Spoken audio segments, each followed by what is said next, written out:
Dan Aberhart here, today's host of the Growing the Future podcast. We are back with Season 4, Episode 13. You can sign up for our newsletter at growingthefuturepodcast.ca to get emails about our new episodes and find out about all of our past episodes there. Make sure to give us a follow on all the social media platforms out there, and you can catch this conversation and others in video on our YouTube channel. You can also find the Aberhart family of companies online, starting with aberhartfarms.com. You can learn more about the farming operations in Saskatchewan there. You can check out suregrowth.ca to learn more about their precision agronomy consulting services that farmers love there, and convergencegrowth.com, where they are accelerating solutions across food, health, and agriculture. That's an exciting one. And last but not least, Aberhart Ag Solutions, where we deliver one-of-a-kind fertility solutions of the future to your farm. Oh, my next guest. Oh, I'm telling you, she is known as Canada's Farm Whisperer. She's 40 plus years of professional speaking experience, 6+ years as a certified speaking professional, 40 plus years of working with farm families. She worked with over 1,000 farm families. That's including our farm family. 40 years as a farm partner in Southwest Manitoba. She's a 5th generation farm owner. Talk about experience. 17 plus years of certified coaching, certified by the Hudson Institute of Santa Barbara, certificate in conflict resolution and mediation. That must come in handy in life on the daily. She's a member of Canadian Association of Farm Advisors. She's written for the Grain News for 25 plus years. She's an award-winning author. She has written 5 books. She has won the Wilson Laurie Excellence in Farm Management Award, the 4-H Canada Most Distinguished Alumni out of 350,000 alumni, the Manitoba 150 Women Trailblazers Award, a Certificate of Merit from the Faculty of Agriculture and Food Sciences at the U of M. Highly qualified, folks, highly qualified for the conversation that's going to take place today. Her superpower is helping farm families find harmony through understanding. Who doesn't need a little bit of harmony through understanding? Stick with us today. Stick with us today. She's on a mission to guide farm families across North America to get unstuck, communicate better, find harmony through understanding, and secure a profitable farm legacy. Her goal is for everyone to be rich in relationships. They talk about how relationships are such a determiner of how long we live and how well we do. I'm just so excited about this conversation, personally and professionally. You can find her on Twitter, LinkedIn, Facebook, on her website, ElaineFroese.com. I gave it away there. We were talking to you about. Today I'm gonna talk about, I've got all these questions about communication and relationships. I think that we all share in humanity. Of course, we're going to talk about succession in farming and within the context of the agricultural, culture. And I'm really interested in Elaine's expanding coaching business and how she's scaling that, because I think coaching is just such a fascinating and growing area of humanity that's more and more necessary as we move beyond like the nuts and bolts of civilization, so to speak. Welcome to the show, Elaine Froese. Thank you very much, Dan. You thought that intro was going to go on forever, right?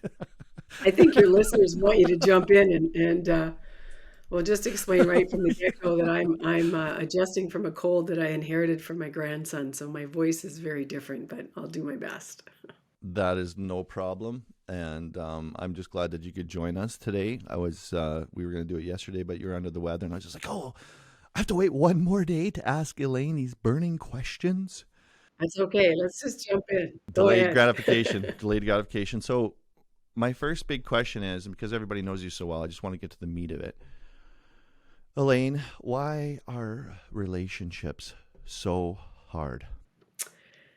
It's interesting you frame it that way, because I'm on a mission to help people understand that they don't have to be. And the way I'm wired for coaching, Dan, through my Strengths Finder 2.0 assessment is communication, empathy, positivity, lifelong learning, and woo. And woo is called winning others over. And so I'm a very positive person. And when you say, why do relationships have to be so hard? As a coach in Hudson, it's about choices. And it's about waking up every morning and choosing to, put your best self forward and make good choices and be a great listener. And I've had a really heavy last 2 years and longer, of course, of coaching, and especially in the wintertime. And coaching now for me happens all year round, just with families making all kinds of assumptions. So I would think relationships are hard when you don't feel heard and you don't feel understood. And so my goal is, what are you doing to break down assumptions and to feel heard and understood? So how does one So give me an example. What are you thinking of in terms of? what I'm thinking about is I think we all see the world through our own lens, and you're right, it's all about being heard and understood and acknowledged, and this is such a basic human need, survival and to be right. It's hard to be right if nobody's listening. I guess from my point of view, and maybe, like, to be fair, maybe it's a male perspective too, because we're classically, daydreaming about taking over the world consistently, and we find it hard to listen to others, and by the time we find out, it's like, whoa, we didn't know we had a little skirmish over there, but it actually was a nuclear bomb went off. It's been building up. Mhm. And so how does one, Right. how does, I think, maybe it's just from a classic male perspective too, but like, how do we be better listeners? How do we communicate better? Well, and you talked about my training in conflict resolution, and one of the best things I ever did was take some training from a fellow in St. Petersburg at St. Eckhart College, and it's called the Conflict Dynamic Profile. So for the listeners today, I just want them, whatever they're doing today, listening to this, how good are you at expressing your emotions? How good are you at creating solutions? How good are you at putting yourself in the other person's shoes? And how good are you at listening so that you're reaching out to hear the other person? And how good are you at adapting when things don't go your way? And you said, you need to be right. And why do you need to be right? Why can't you be collaborative in decision making with that other person? So just think of those things that I just kind of pointed out are your 5 strong conflict behaviors: your ability to create solutions, your ability to express emotions. And I have an Elaineism that says love does not read minds. I have no idea, Dan, what you're thinking right now until you express it to me, right? And sometimes, like, if Wes comes in the door, and my great husband Wes, who you know, if he comes in the door and the door slams a little bit harder than usual, I just say, "Do you want to talk about it?" He said, "Nope, not right now." And I just wait until he's ready. So I'm respecting where he's at. And he grew up in a family where tears were a form of manipulation, not a healthy expression of emotion. So when we were first married, if I was having a really good cry, he'd get pretty upset. And I said, why, I trained him to kind of say, is this about me? And I said, no, this has nothing to do with you. He says, well, have a good cry, right? So, I just worked with a family last night, Dan, who has a 33-year-old son who's got terminal cancer. And it's a mess in terms of this transition plan and whatnot, too. And the family was a bit concerned about why we're having this meeting. I said, look, we just have to get together to start putting the bowl in the middle of the table, like all the things that are cooking and stewing. And you talked about nuclear war or a nuclear bomb going off. Well, that happens in families when things aren't dealt with, when you don't nip things in the bud and make what John Gottman calls quick repair. And so I'm all about, you got conflict, that's fine, but let's make quick repair. Let's deal with it and not let it build to it becomes a divorce or somebody walking away and never coming back, or 2 years of silence, or however they shut down. So I'm of the opinion that communication, especially in agriculture, Dan, is about these things. The procrastination needs to stop, and the conflict avoidance needs to stop.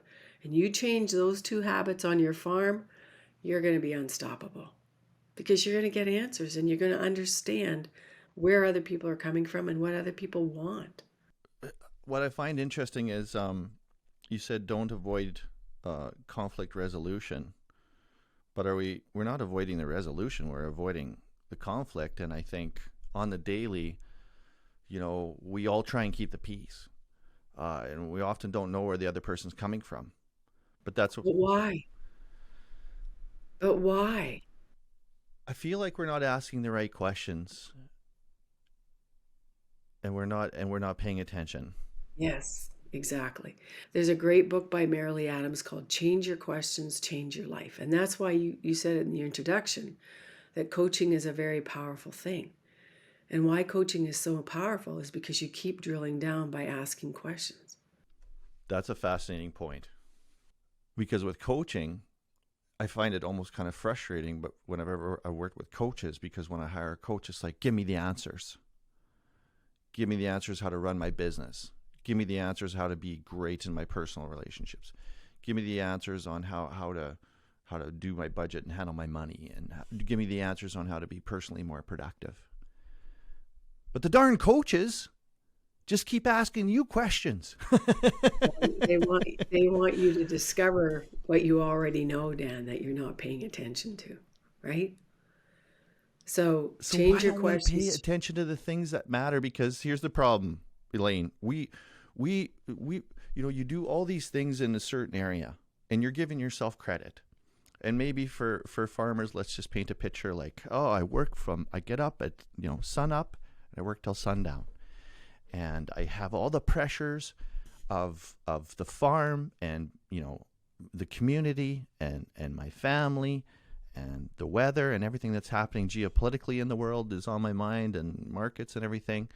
I have a heavy burden, and yet it seems like none of that matters in the light of if you're missing something fundamental in a key relationship. That can all be for naught, but it's very hurtful because it's like, well, I invested over here, but it's actually in the wrong place. And what a terrible feeling to realize I've done all this work, I've worked so hard, and yet if my personal relationships suffer, Hmm. what do I really have? Like, am I going to farm an empire alone? Exactly. Does that have any value? I worked all my life for this. So the question is, there's another great book by John Ortberg, Dan, called The Life You've Always Wanted. And so my question for the listeners is, what do you truly want?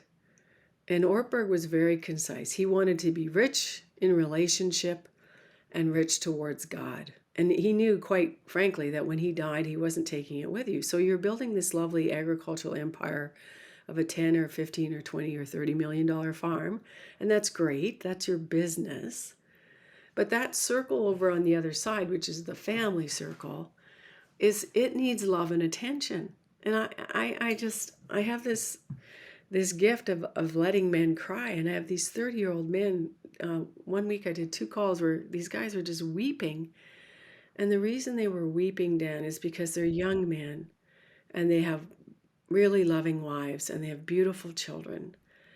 And they just feel so trapped that they're working so hard on the farm side to build things up and make the business work, but they know that they're missing out of a lot of life and meaning and purpose on the family side. And so Barry Johnson calls that a polarity. And a polarity is a problem that never goes away. So the dance that farmers do between work and family, or work and play, is an infinity loop, and it's a polarity because it's never done.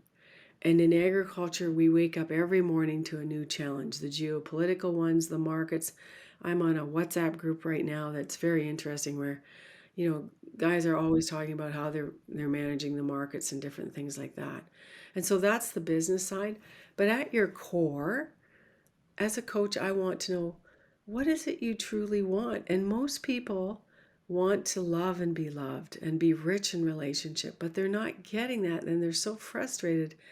But I said, you're not Superman. And the other thing, Dan, is your dad, who's my age, and your mom, we're a different generation than your generation that the millennial farmers and the younger ones. Like my son is 33 with a wife and 3 children, and he lives 160 steps from my back step.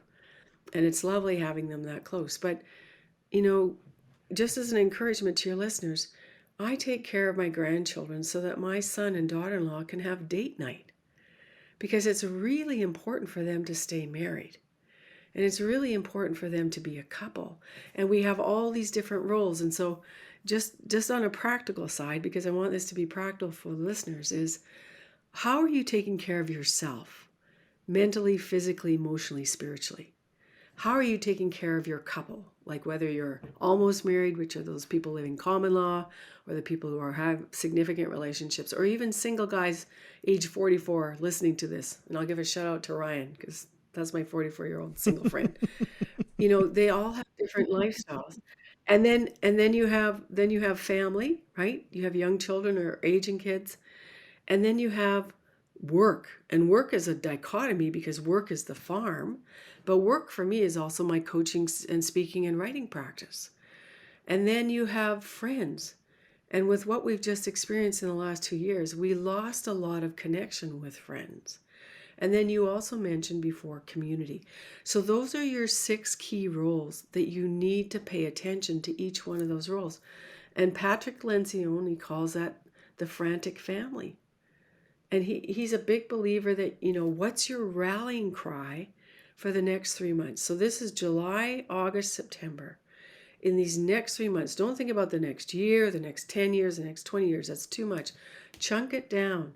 What's the most important thing for me to do for myself, my marriage, my family, my farm, my friends, and my community in the next 3 months? Because it's not going to go away, Dan. That It's life. is one of my fundamental questions. I think that professionally we feel some degree of control over our work, no matter how bad it is. And maybe there's things out of our control, but ultimately there's a lot that we can do. I remember when my father, I was a young man on the farm. My father worked multiple jobs off the farm. I think at the time maybe he was managing John Deere dealership and running the farm, and we had. I think maybe by that time we were finally out of all the animals on the farm, but talk about a lot going on. Not to mention, being involved in the community, in the church, or whatever. I mean, all these other things. So looking back as a grown man now, I can understand where he's coming from. But I remember him at one point sitting with the family, at a point of frustration, and probably a lot of it was caused by my creative rebelliousness, as we'll just call it creative rebelliousness, or whatever the situation was at the time, the conflict. And my father, in frustration said, like, I have all these things I'm dealing with, of which I don't even think we could possibly understand. I have a better scope and understanding of that now, and I can appreciate that now and look back at that and go, wow. I mean, I get it now. But at the time, like he was explaining to me, it didn't mean anything to me, but he said, all these things that I'm dealing with, like I can control, like I can manage, the work thing. And that was his thing, to get up and like whatever he was feeling that day, he just went. And maybe some people eat their emotions or drink their emotions. My father, I think, worked his emotions. I think many people in agriculture do. So you're up at 4 a.m. Yes, which is the workaholism in agriculture. Yes, which is a lauded culture, which we are part of. But it was fascinating to me because he said, I'm getting to my question, or I certainly want your feedback on this, but he said, I can control all this other stuff, but the family dynamic, like he was just beaten. He was beaten. And don't we all feel beaten in some of our relationships where it's, I don't know how to fix this, so I'm going to get up and do that thing which replaces it. And sometimes they're really unhealthy addictions, sometimes they're more healthy. But when you're at that point where it's like, there's this huge thing between you and the people that you love, or whatever the relationship is, maybe it's a business partner or a spouse, and you feel beaten and you don't know how to fix that. How do you begin? Well, I'm happy to report one of the trends that I'm seeing as a coach is more men in agriculture and women are open to therapy. And I just had a family that I did a family meeting with a couple of weeks ago. She came back to me and she asked for a referral for couples coaching because they're in an agribusiness together and they have 4 young children, and it's really hard on their marriage. It's tough. So I think with the work of Do More Ag and other movements that we've seen in agriculture now to make it less of a stigma to talk about mental health and wellness, that there are more people reaching out. And the fact, Dan, that we now have really good skills as farmers on doing Zoom. I mean, I have a coach, Dietrich, who's with emotionalwealthmanagement.com in Calgary, and I've sent people to him as well. And I have, people reaching out to me as a coach to let me know what they're doing. And I've got therapists who have sat with me in my family meetings that I've been coaching families with, because they've been working on the therapy side with the family while I've been working on the coaching side in terms of transferring the farm to the next generation. So for your dad to be in that place of, not having control of the family dynamic, you have two choices basically. I see you can ignore what's going on and just go out and work harder or work more, or you can face what's happening in the family dynamic and say, what kind of support do we need to facilitate some conversations here? And we have families that are hiring my coaching team and myself to just actually sit in a facilitated meeting to keep it safe and respectful. We're not psychologists, we're not therapists, we're coaches, but we're there to make sure that the hard questions are asked and that everybody feels heard. And the other thing is what do you expect? I remember speaking at the Connect Ag conference that Lacey Owens started in Saskatoon, and they're having it again this November, and I'm excited for the Sask women in ag to be doing that. Anyway, those women would come up to me and they'd give me a hug when I all gave them permission from the stage. Where is it written that a woman in agriculture has to have a garden? Right? And they said, "Oh, Elaine, thank you for saying that." I said, "Well, Dan, we have to understand agriculture has a culture, right? Do you remember that Bayer ad that says, 'We don't work in acres, we work in hours'?" And that just made me mad, Oh, brutal. because it to me it was it to me it made me mad, because, and I love Bayer. Bayer's hired me to work with their top shelf farmers. Bayer's a great company. But what I didn't like is the underlying message it was given is we just work and work and work and work. And that's not sustainable. And what's the price of divorce? It's big. And I just think that I have this whole presentation called Culture Beats Strategy. And here's the three key things I want people to hang on to. What is it you truly believe? And in our family, we believe it's a good idea not to work on Sunday, which makes us very weird, but very happy. Makes our employees thrilled because they get 52 Sundays off a year, right? The next thing is how you behave towards each other. And I remember this young 23-year-old guy in southern Saskatchewan. And he said, "Elaine, my dad comes to me every morning at the shop and he gives me the F-bomb." And I said, "Are you kidding me? That's not normal and that's not healthy." He said, "Really?" Because he had no idea. And I said, "Why are you still there? Why are you putting up with that kind of behavior?" And then the third thing, of course, in the family dynamic for your dad, and your dad's a very good guy, but it's how you make decisions. See, he could go out and make decisions about the dealership and the farm. But if you were in your creative rebellious stage, Dan, you're just not workable, because the way you're making your decisions is not aligned with how he wants you to make decisions. And so you've got opposing forces going on, right? And I always say different is not wrong. It's just different. So if you want to do your life your way, that's great. But the way and the choices you're making right now are not helping our family. And I'm just thinking about, the Irish. I just watched an Irish movie last night, and I love Irish movies because I've been to Ireland and I have Irish DNA. My great grandfather's name was Thomas Duke, and he came to Canada many years ago as an Anglican minister from County Leitrim in Ireland. And I've been there and I've met some of my living relatives. Anyway, I do diverse. But anyway, the whole Irish thing, there's this saying, every front door looks beautiful. And why are you pretending that everything in your family dynamic is fine? Because it is not. Every family has bumps, and that's okay. But what are you going to do to make it better? I, It's your choice. I think that's. So what did your dad do with you when you were that rebellious teenager? He did his best. Um, Yeah. And he kept loving you, Dan. He kept loving you no matter how rebellious you were, right? And that's the thing, is that what does it matter if you have this great farm and great production and da da da da da? What does it matter at the end of the day if you don't feel deeply loved and seen and heard, and that you're not rich in relationship? And that's my sadness. Like people say, Elaine, why do you keep doing this? And I said, because I'm positive. I believe there's always hope for restoration in relationship, Dan. And in Proverbs in the Bible, it says, hope deferred makes the heart sick. And there's a lot of sick guys going to ag in motion, right? They're walking along, kicking tires, looking at the new equipment, going to all the booths and, shaking hands. Yeah, it's great to see you. And on the outside, it looks like everything is great, but inside their heart is really sick because the business is on track because they control that to the best of their ability.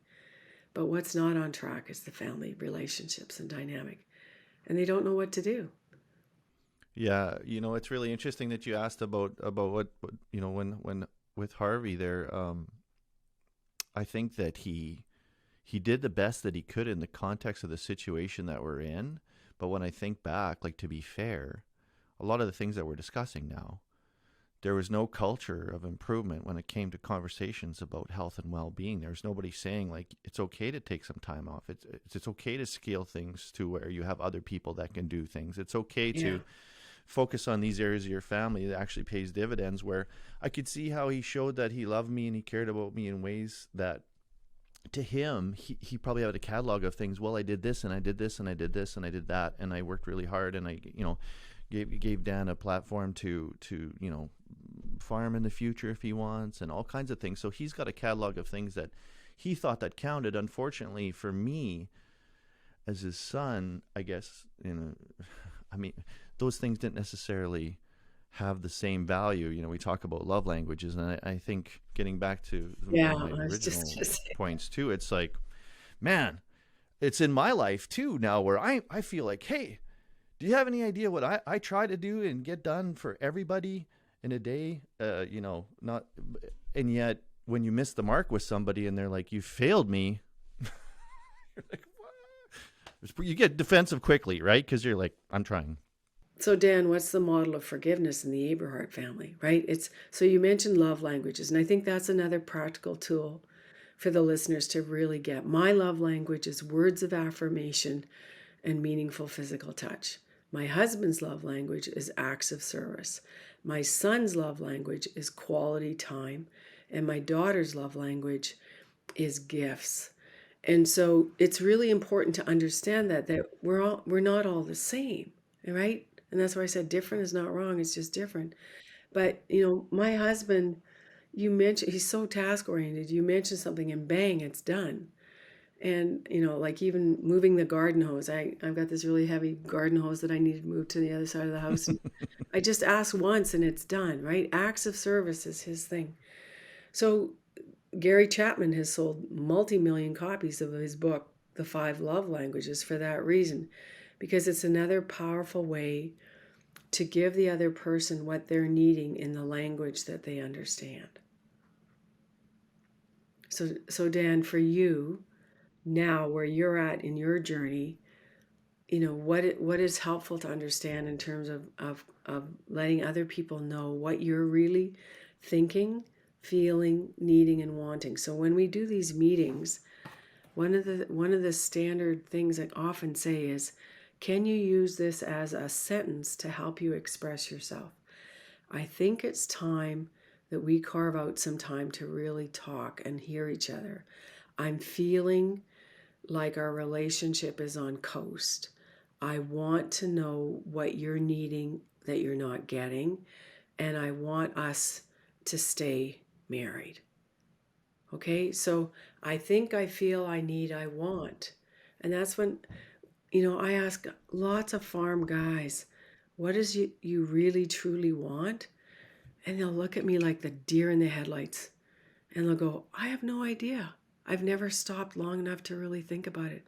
I said, well, now that you have this cancer diagnosis, or now that your daughter-in-law has just left to move 2.5 hours away, or now that, whatever crisis has hit your family, and I'm just thinking, I have all these people's mind in my head, Dan, like the mother who reaches out to me for coaching. And then I find out in the family meeting, that she created a crisis, even when her daughter-in-law said, please don't do that. No, seriously. She went ahead and did it anyway. And I'm sitting there going, isn't this interesting? Because you were the one reaching out for coaching, but you thought the only way to get what you wanted was to create drama. And I'm thinking, where did you ever think that was a good idea? Right? So people are amazing because they make decisions that they highly regret later. And you think, and you thought that was a good idea? And then, of course, you have to make repair for the fallout. That's what terrifies me personally. Whether it's in my business or my personal relationships or with family, it's once you say something or you do something or you text somebody something and you didn't give it 24 hours and you had all this other background and frankly, we're all living according to the stories in our head, Yes. which not everyone's privy to. Like they say, as a Right. leader, 70% of the time, your team or, and I think about personal relationships is probably like 95% of the time.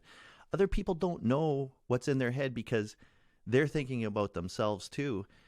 And I just think like in a timeline with people, we can accumulate a scar tissue that covers over our healthy skin to the point where what's left of a once pristine visage? What's left of how we saw when we first meet people, or at the beginning of a relationship, it can be really new and you see a person a certain way. But if you're over time, and I think of farm families, hey, it's forced confinement. Yeah, You don't have the freedom now that's to an go and interesting, get in a right. tractor and work talk to that person on the radio. It's like prison. If you don't like your warden, well, you still got to show up to prison. I mean, you still got to talk to that person on the radio or see them at work. And one of my previous guests there, the farmerizer, was talking about, hey, you might have a shouting match with your brother that day, and then you got to see them at the kids' ball game. I mean, and so how do we become aware of our own patterns? Well, So, again, though, Dan, what did Farmerizer do with the ball game to make repair, right? So that's the other thing about the culture. What's your model of forgiveness? And when I ask that to families, they go, "Oh, Elaine, I don't go to church." I said, "This has nothing to do with church. This has to do with what you believe in terms of making repair, because you call it forced confinement, but you know, farm families." Farm families are an interesting bunch, aren't they? Because they live and work in the same place quite often. And they have business relationships with each other where they do, have to see each other every day. But the other pattern that's not healthy, Dan, is the not speaking, is the not reaching out. Remember I said in positive conflict behavior, you reach out. So somebody in the dynamic needs to say, I don't like how this feels. I don't want my family to operate this way. So I'm reaching out, Dan. What the heck is going on in your brain? Because I don't understand. What is the story you're telling yourself? And Brene Brown uses that line all the time, right? People have all these stories. And you mentioned texting. And I have a farm family right now, multi-million-dollar business, big dollars. He sent the text too quickly, and he sent it to the person that he was in conflict with. And now that person is showing that text to the whole neighborhood, and it's just nasty. And so I'm telling you guys, if you want to communicate and make repair, you do it face to face. And don't use texting for anything other than data information sharing. Because texting and emailing, I have another father who his dad says he does conflict by essay. So he writes these long essays as emails. But the father confided to me that the way he thinks things through is by putting it into words. So he has to put it on a document first so that he can process what he's thinking, which is fine. But other people don't want to feel dumped on. And so again, talking is the work.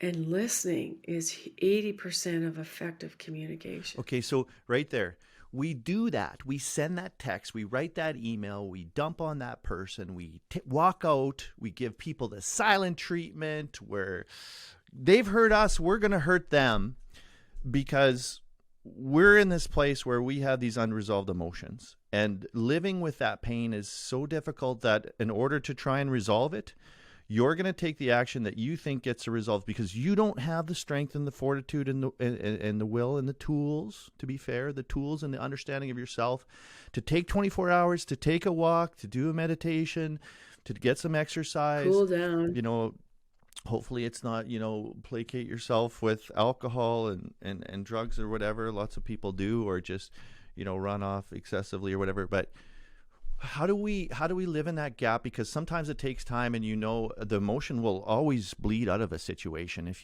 you can have the fortitude to wait, you know. And situations tend to resolve themselves if you don't blow them up, right? So how do we live in that gap? Well, living in that gap, Dan, is you always get to choose your response. So no matter how agitated you might be towards me, I get to choose my response towards you. And so hurt people hurt people. So when you do this conflict profile dynamic that I'm talking about, you have triggers, hot buttons. So one of my hot buttons is people who are aloof. Funny thing. People who are aloof don't talk to you. And if people don't talk to me, then I can't create solutions with them, right? My other hot button would be a person who's unreliable. But when you look at destructive behavior, which you're talking about, the destructive behavior is self-criticizing, being hostile, being angry. And I want listeners to think about when people are angry or going off on you, if you can stay calm and go, wow, you're really upset. Are you hurt? Are you afraid? Or are you frustrated? Or is it all three?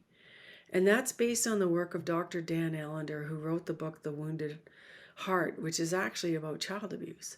But it's a great way to systematize or deconstruct what is actually going on. And so when I have angry people coming at me, I can respond with anger, but the better choice is to acknowledge the anger and say, wow, what's really going on for you right now? And then they kind of calm down a little bit and they go, well, I am really pissed off. What happened? And you know, I'm thinking of this daughter-in-law where we did a 2-hour family meeting, Dan, and the very next day, nothing had changed in the father-in-law's behavior. And so she was afraid that nothing in his habit, whatever, would ever change. And she got afraid again that even with coaching intervention and long conversations and promises to change, nothing ever changes. And that I hear that a lot on farms. Elaine, no matter what we do to make this better on our farm, nothing ever changes. And so when you look at change only happens when people let go of bad behavior and choose better behavior, Dan. And so, you know, when people get hostile with each other or angry or criticizing or retaliating or catfighting, I just go, why are you hooking into this? Because you don't have to hook into the drama. And there's a saying, just because there's drama doesn't mean you have to attend the performance. And I am so thankful on our farm, and you know my family. We don't swear, we don't throw things. There's no, you know, speeding off the yard at crazy speeds in the gator or the half ton. People are emotionally healthy, and when there is a disagreement, you talk about it, and then you continue on.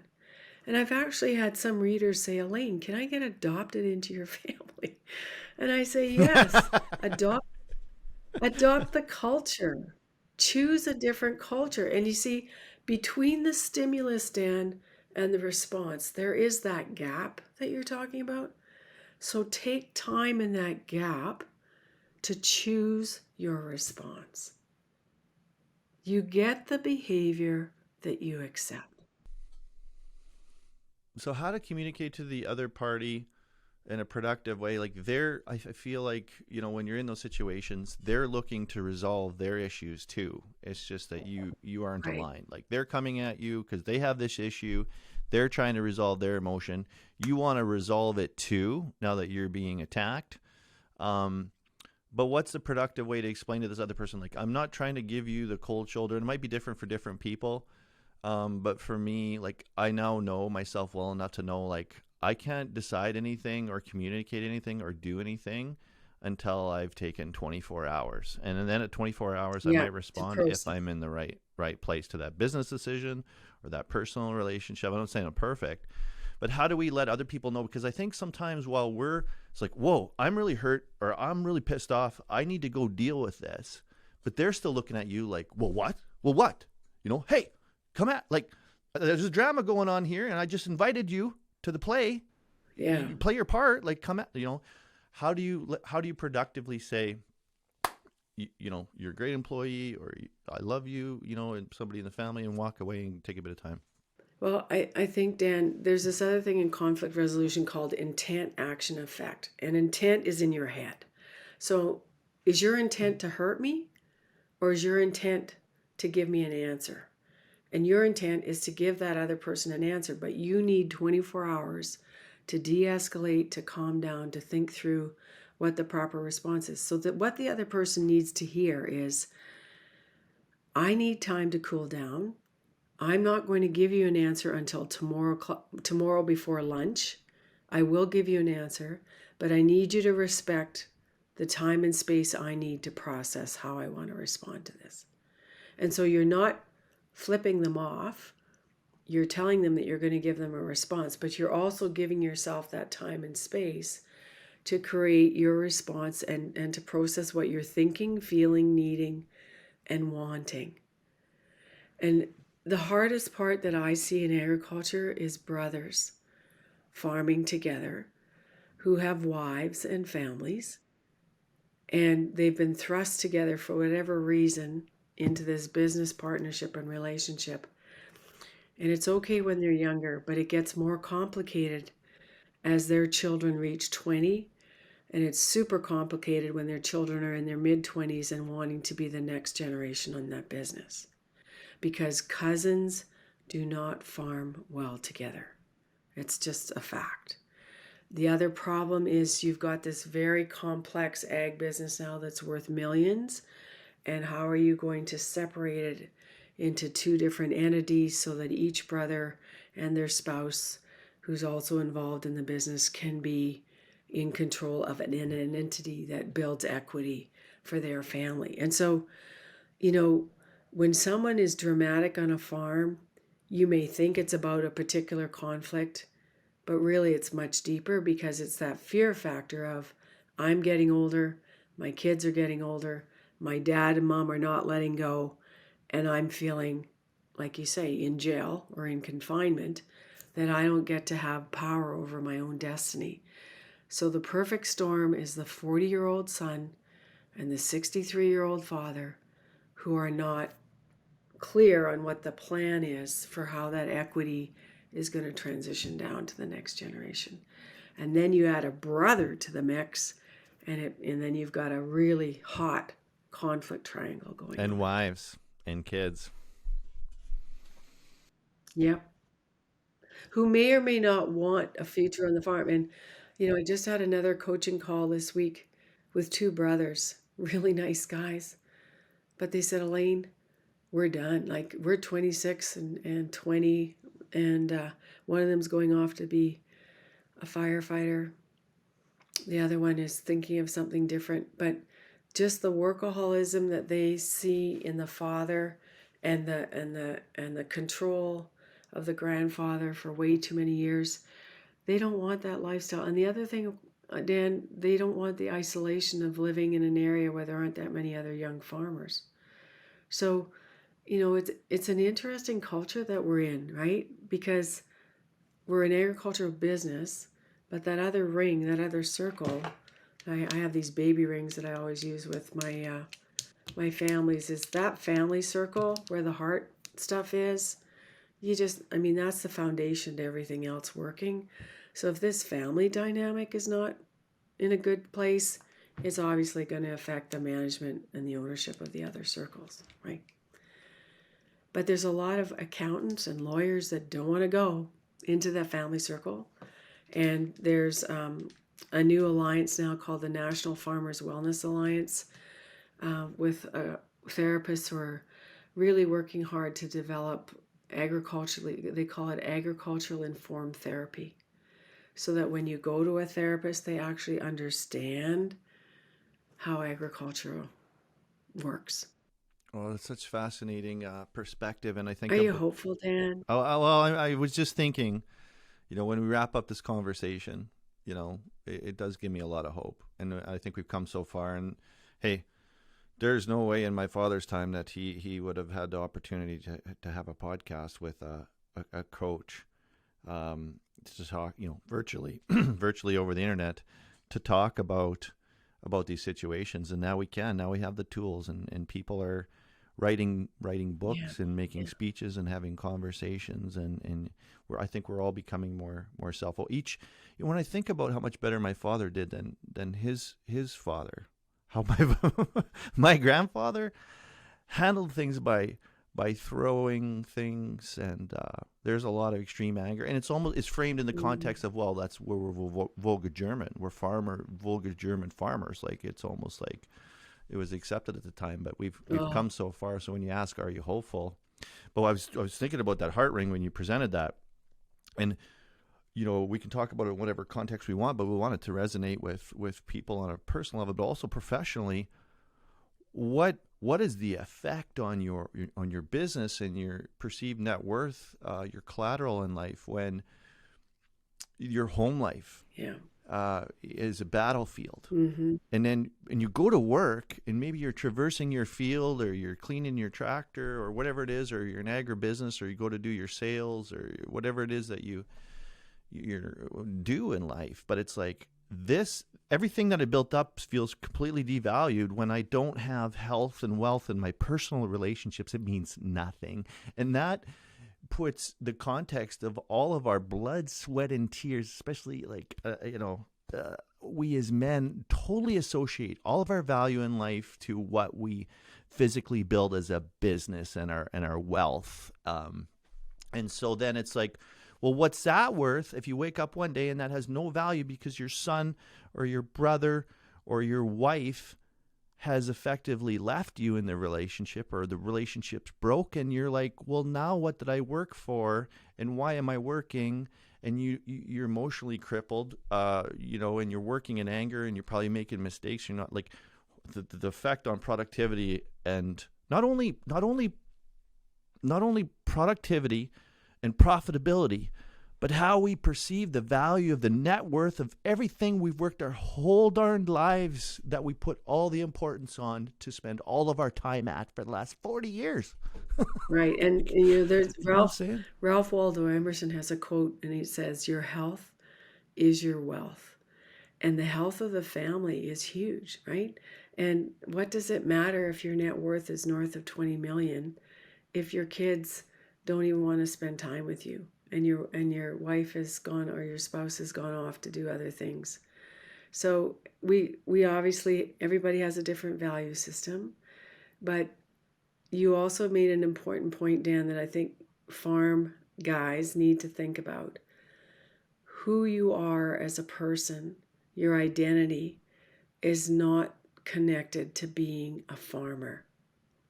But if that is how your identity is wrapped up, then it's going to be really hard for you to let go of things that aren't serving you well anymore. And Wes is a great example. He's 65. We've sold our seed company to our 33-year-old son. And people will call him. I just heard him the other day. He said, "Well, you'll have to talk to Ian about that." He has a very gracious way of saying, "You need to talk to the next generation. I'm not the boss anymore of that particular division," right? But the ability to let go of things from a coaching perspective, Dan, you can't let go of something unless you have something more exciting or more engaging to move towards. So for Wes, his role as a grandfather on the farm and as the wise elder, that's what gives him juice now in the morning to get up and go and look after his grandson while his granddaughters are at swimming lessons, or to go and take grain to the elevator or whatever. But he's also had a near death experience, which was his crash of 2017. And unfortunately, many men, and I just heard of another guy dying in Saskatchewan last week, 58 years old, heart attack, gone. And so the what if factor is, what if you're gone? How do you wish to be remembered? And then my other comment is, where is it written that the old die first? Because I lost my 20-year-old sister at the age of 23 to a drunk driver. So those of us who don't live in someday land, my sister wrote an article once called "Someday is Not a Day on My Calendar." So for everybody listening to this podcast, just like them to take 10 minutes to sit quietly and say, yeah, what do I need to really start paying attention to that's not quite right? And just work on that one thing. Or maybe go back to the house tonight and really embrace your spouse and say, I'm really sorry for not paying better attention. Let's sit down and have a coffee and talk about what we need to do to hear each other better. And your spouse is going to go, what happened to you today? Who are you? I don't recognize you. Who just walked in the door? Yeah. Who just walked in the door? Yeah. Yeah. I've known a lot of people in my experience working with farmers, and I've experienced it in my own life. And I would like to ask you, what do you do when someone does something to you or around you that you consider unforgivable? You will never, ever, ever forgive that person for what they did to you and the way they made you feel, and you will never speak to them again, and you are removing all the benefits of the glory of knowing you, and they're gonna suffer in purgatory without you in their life because they hurt you so, and it's broken, and I know, hey, it's happened in my life. I would like to move past it. I've seen producers that live their lanes are a couple 100 yards apart, and the families, the brothers' families, don't speak. Yeah. Have not spoken for 20 years because of an accident. Yeah. Because of an accident. That's just one. So can you heal? And I know for you, a lot of it's faith. And so people that have that lever, that has huge value in a person's life because come from a Christian perspective, we have an example of ultimate forgiveness. But how do you begin to make amends with that person that hasn't come to you and said, I screwed up? You're waiting for them, like, you tell me when we start again, if we ever, and then I'll decide. Well, the thing is, Dan, is with my sister, I went to the court hearing of the drunk driving charges, and I actually hugged the man who killed my sister, and I said, I forgive you, because I wasn't willing to let that root of bitterness spring up inside of me. And unforgiveness is like a poison that poisons both parties, not just the one who caused the offense. And I'm thinking of more current examples with what we've gone through in what I call the Great Pause, also called COVID or the pandemic. But I called it the Great Pause because I saw an article written about it. And so I've had a great pause in a relationship of over 60 years where I have not done anything wrong, but the person has decided to cut me off. And so what I have done is I continue to reach out by giving birthday gifts, short texts saying, I love you, I care about you, I hope you're doing well. But if that person chooses not to be in relationship with me, that is their choice. But I am not going to be embittered with the toxicity of unforgiveness because I choose to live whole and well and be loving. And even, and you mentioned the Christian faith. I am a Jesus follower, so I subscribe to loving my enemies and loving my neighbor as myself. And people say, Elaine, how do you do the work you do? How can you sit in such hard conversations? I can sit in these hard things, Dan, and I could sit in hard things with you because I know that I'm not the ultimate fixer. God's redemption and healing and model of forgiveness is, and if people don't subscribe to faith, they still believe in something. So whatever's allowed aligned to what they believe to be true on how they want to move forward, it's called letting go. You let the other person go and you express the sadness and the grief of losing that relationship, but you don't dwell on it. And if you wish them well, or if you pray for them, or you reach out and extend love to them, you're actually heaping coals of love on a situation that has been very, very hard. And you let it go, because when you're talking before about these blow-ups between brothers and having two driveways and not speaking to each other for 20 years. The book by Kelly Patterson and all is called Crucial Conversations. And what it says in that book is silence is a form of violence and abuse. So if I choose never to speak to you again, even if you're my brother, that's very abusive, because that gives you no opportunity to create solutions through a conversation to have a relationship. And in my own family, that has happened. Like, people say, Elaine, why do you do the work you do? Well, my mom died at my age. She was 65. She died in the middle of a harvest of 1998 of an asthma attack, and she was brain dead, Dan, for 14 days. And then she finally passed.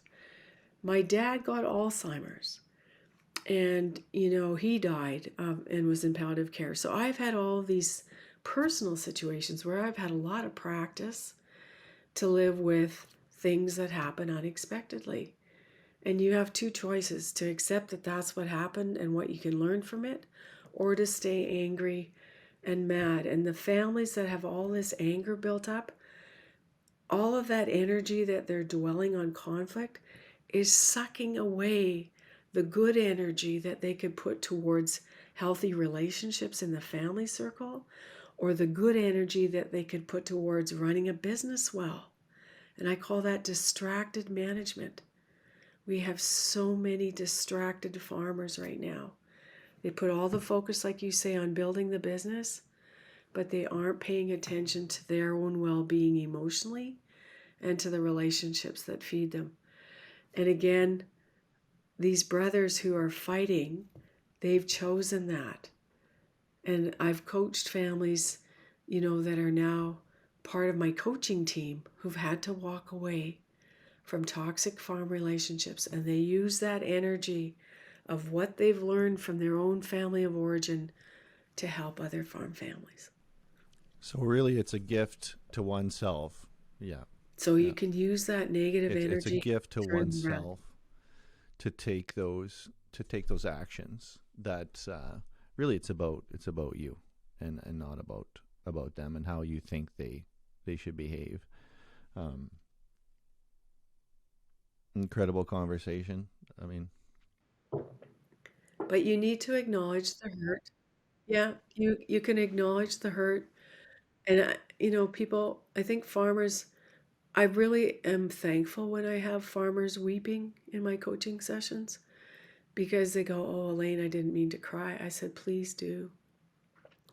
Please just let all that pain and angst go."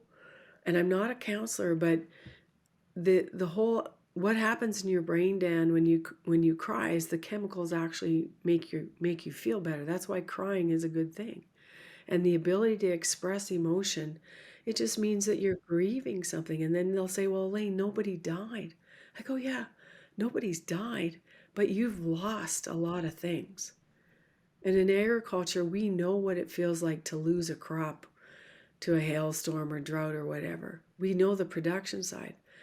But have you dealt with your sadness over the lostness or the loss of a relationship? And that's a grieving process as well, because that's loss. I feel like a lot of the issues that we face are, So you want to hear some good news? Carry on that thought. I want to hear the good news here, and then I have another question for you, please. Well, I mentioned about these coaches, that I have a team now of 8 coaches. One is in Lethbridge. Glenn is a retired accountant from Myers Norris Penny. He and I have been friends for years. Danny Ringrose Hobbs is in Beachy, Saskatchewan. Kent Goulash is in Saskatoon. Jenna is in Dauphin, Jenna Zerba. Kaylin Spain is in Sperling, Central Manitoba. Lydia Carpenter is close to me in Belmont. And Blythe Mackey is in Ontario. And then I have Crystal, who speaks Spanish, German, and English, and she's in Chihuahua, Mexico. So my coaching team that we're working with, Dan, is now how I'm scaling my business to replicate my work, because there's a lot of work to do.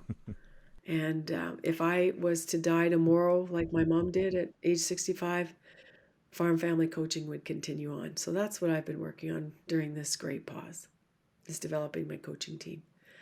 And I'm really thankful for them, because they're doing a lot of the pre-work and intake work with the family coaching. And then I sometimes come in for the family meeting and help the family realign what their next steps are. And I'm taking more of a mentor role. So that's what's happening with farmfamilycoach.com. So just like Wes at some point is getting a lot of gratification of saying, talk to the next generation.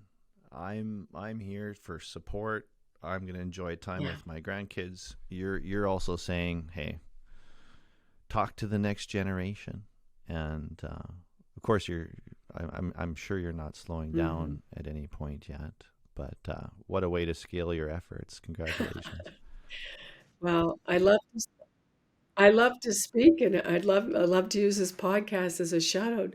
Hey man, let me come and speak to you face to face. The only place in Canada that's opening up right now for face to face speaking is Alberta. So I'm going to the potato growers in November in Red Deer, and up to the Peace region with the Peace County Beef and Forage Association in November.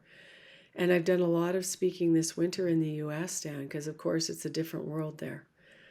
But I'm 65 now, and I would love to keep speaking for another 5 to 10 years, because that's where I think I can really share story. And I think, like what we've done on this podcast today, is sharing our own story and our own journey gives people hope that their story can be different and they can create a new story.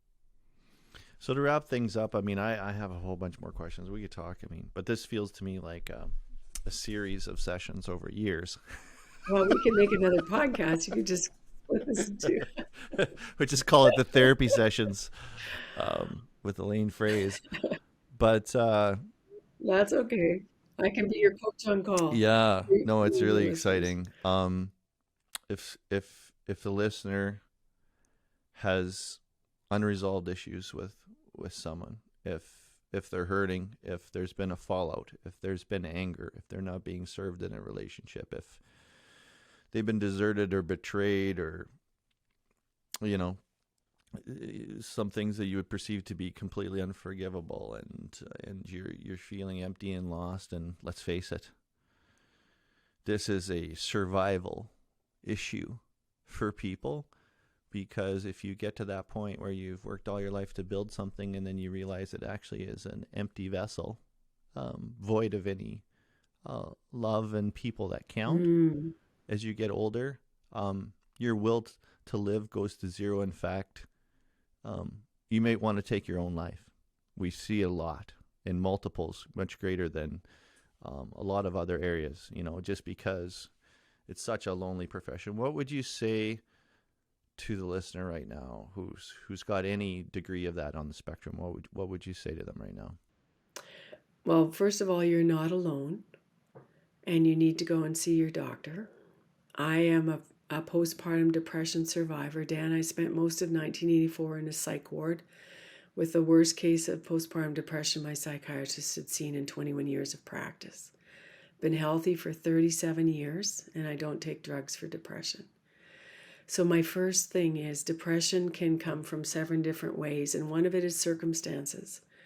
So if your circumstances have driven you to not feel like you have any hope and that you do want to end your life, you need to see your doctor, and you need to get help, and you need to follow a treatment plan. You also need to reach out to your family and be honest with them about where you are mentally. And if listeners reach out to me, I can refer you to a really good counselor across Canada, and people that can work with you just like we're working today through Zoom. And the whole thing with dying by suicide is people get to a point of feeling like that's the only answer. And so we really need to check in with our loved ones. And when you see a change in behavior, or this person is starting to give you their most precious valuables, there's all kinds of signs. And I've taken the mental health first aid course, and would encourage every listener to spend a day and a half doing that, doing 2 hours of pre-work and just walking alongside people and knowing what the local resources are in your community to help that person find help and treatment.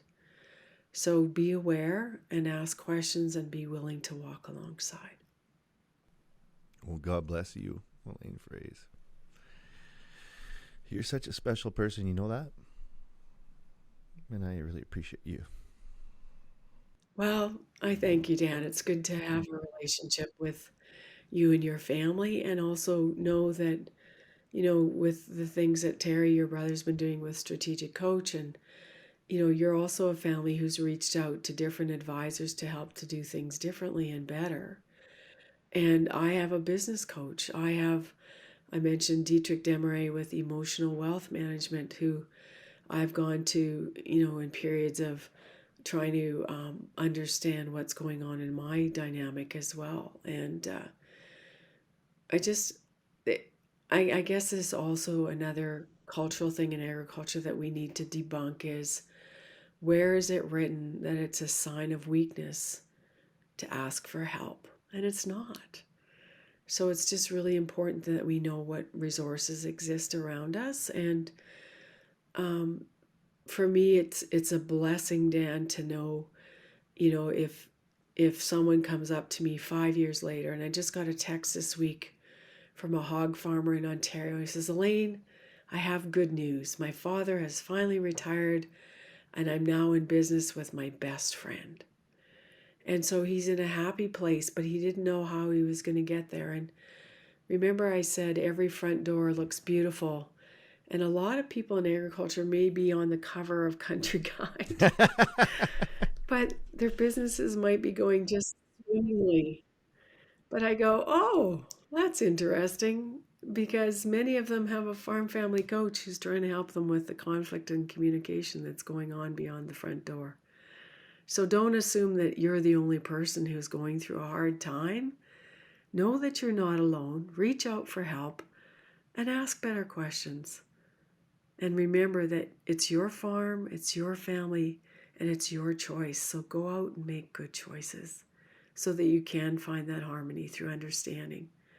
And that's what I'd like to leave folks with today, Dan, is that you do have hope, you can make positive choices, and you can get really good at conflict, and it will make your life so much better.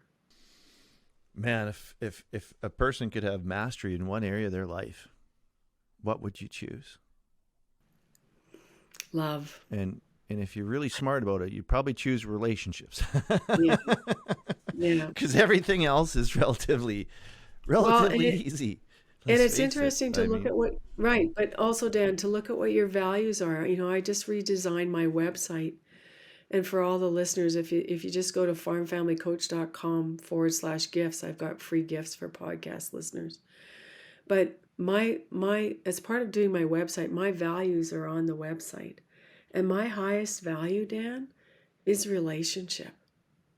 And so when you live aligned to your values, you're going to be a lot happier. And that's when you get that disconnect about valuing relationship, and your relationships are not in a happy place, then you're not going to be happy.